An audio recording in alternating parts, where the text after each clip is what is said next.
Pour faciliter l'organisation pratique des entretiens de développement personnel, nous avons développé un outil puissant. Dans la première partie, on visualise tous les groupes de l'institution avec les employés qui y sont associés, leurs fonctions. En orange, les entretiens prévus et par qui. Et en vert, les entretiens réalisés et validés. On a comme ça à tout moment une vue d'ensemble de où on en est dans les entretiens de développement. Tout d'abord, la personne qui en a les droits dans sa fiche employée doit déterminer qui dans l'équipe va réaliser l'entretien de qui.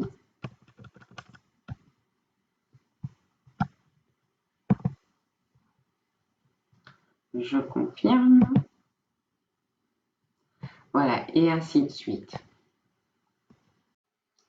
Lorsque l'employé responsable de l'entretien d'autres employés s'identifie dans PEPS, il va voir ici « Entretien individuel auquel je participe » avec la liste des employés pour lesquels il est responsable de leur entretien. Il peut double-cliquer sur un nom et entrer dans le formulaire du travailleur.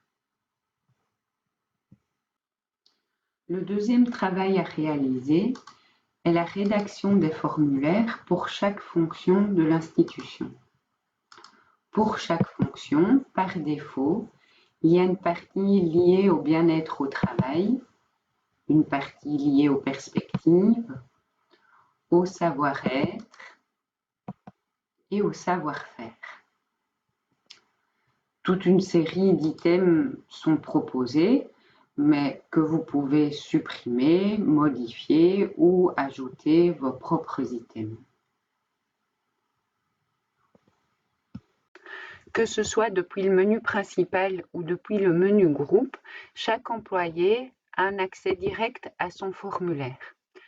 Que ce soit a priori, pour préparer l'entretien, l'employé peut déjà compléter les données qu'il concerne au niveau des perspectives, du bien-être au travail, du savoir-être, du savoir-faire, éventuellement voir ce que son superviseur a déjà complété ou pas, à savoir comment vous allez fonctionner dans l'institution, mais donc également a posteriori de l'entretien pour voir précisément ce qu'on a décidé de mettre ensemble pour chaque compétence de savoir-faire et de savoir-être.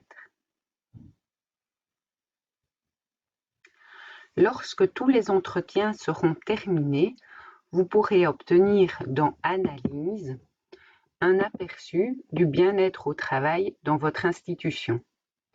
Vous pourrez ainsi développer un plan d'action pour corriger certains aspects de la vie au travail ou maintenir tous les points positifs mis en évidence.